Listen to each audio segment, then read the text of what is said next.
Hey guys, what's up? It's a Chinchilla Notebook here and welcome back to my YouTube channel. So today's video is going to be on everything that you guys need to know about chinchilla playtime or letting your chinchilla out for exercise. By the way, if you hear that noise, it's the AC. I just turned it off and it's making a really weird noise, so please ignore that. But anyway, so today I'm going to be talking about everything that you should know about chinchilla playtime. I've done a video on setting up playtime for chinchillas before, and that one I feel was pretty informational, but there's some things I didn't cover in that video that I would like to cover in this video. So this is just for you new time chinchilla owners or even experienced chinchilla owners that just didn't know these things. I'm pretty sure you figured them out eventually, but anyway, this is what today's video is going to be on about. So without further ado, let's just jump right into the video. So I was going to let Merlin out for playtime, but like there's a lot of stuff going on in the laundry right now. We have the chicks out, so if you hear them in the background, please excuse them. They are very messy right now and they are very noisy, so that's why I can't let them out, because I just didn't set up playtime. So I'm just going to give you the tips really quick and fast with him in his cage. Also, I cleaned his cage this morning, but look at the mess already. The first thing that you guys should know about chinchilla playtime is when to let your chinchilla out. So the best times I would say is when your chinchilla is most active, which it depends on the chinchilla, but most of them are most active at dawn and dusk because they are crepuscular, or you know, in the nighttime. I don't know your chinchilla schedule, but just figure out when they're most active. Obviously in the morning when I come here, Merlin is super sleepy. He's just sitting on his ledge trying to fall asleep, or in his hut. He does not want to come out, and obviously I will be able to coax him out, but then he'll just like get out of his cage and then just sit in the same spot forever because he's tired. He doesn't really feel like playing. So just let your chinchilla out when you know that they're going to be very active. And for Merlin, he's most active in the evening, and obviously during the nighttime he's really active, so that's when I usually let him out, in the evening before I go to bed. The next thing you should know is how to set up your playtime. I will link the video on how to set up your chinchilla playtime in the description box. That's a really important video for you guys to watch. You just want to make sure that wherever you're letting them out, it is a safe place for them and you'll be able to supervise them easily.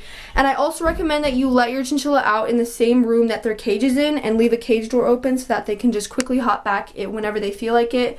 That's how Merlin sometimes tells me he's done with playtime.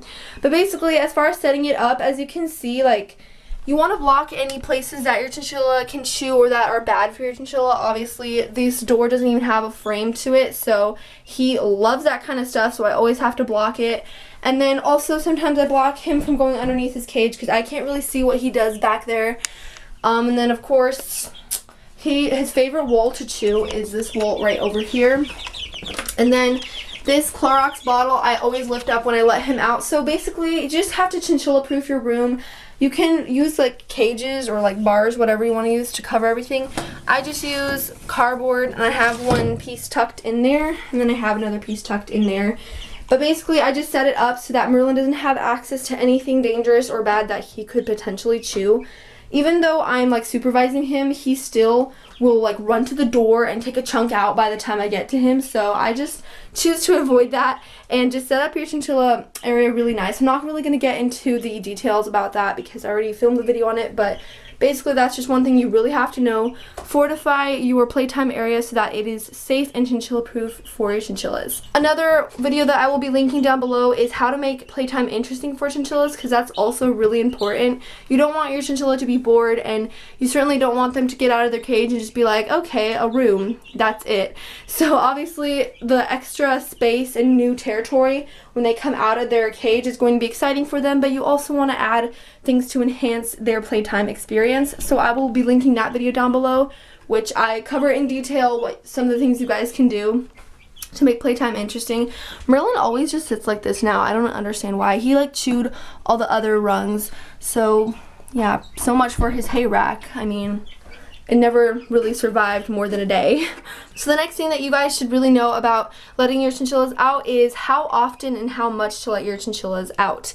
So I would say every single day is a really important thing to be letting your chinchillas out, because chinchillas need more stimulation and like things to explore and things to do than just being in their cage. I know that some of you might have a big cage and even a wheel for your chinchilla, but honestly it's not enough. They still need more stimulation, which is great when you let them out, because he just feels free. He gets to explore everywhere. He gets to run around and jump off walls and popcorn and all that kind of stuff that his cage doesn't really give him the opportunity to do. I'm not saying just get your chinchilla a small cage and then let him out for playtime a lot, but I am saying to let them out, because that is a very important thing for your chinchilla. So I would say let them out every single day for at least an hour or 30 minutes at the least, but just let them out for as much as they want to be and as much as your schedule will allow you, and do this every single day. Again, like I said in the beginning, whenever your chinchilla is most active. And then as far as how long to let them out, you can let them out for 30 minutes the least, or an hour. Merlin typically gets tired of being out after 40 minutes. He just wants to go in and eat and drink and then just like eat his hay or just sit on his house like he is now. So Merlin's not really the kind that will just go out for hours and hours. He has a set time when he gets tired of exploring outside of his cage and he wants to go back in. So basically your chinchilla will either tell you, or you can put them back in the cage. Merlin jumps in on his own because I put this bin down here for him to jump in with the cage door open. Also, whatever your schedule allows you, if you can let your chinchilla out for even just 15 minutes a day, if you are really, really busy, that's better than not letting your chinchilla out at all. So just know that. Anyway guys, I didn't have a lot to say in this video to start with, so I think I'm going to be wrapping it up. There's nothing more that I really wanted to share with you, but I hope that whatever reason why you clicked on this video, you learned something important from it and can take it away for your own chinchilla. And without further ado, I'm just going to say bye, and Merlin's going to his house.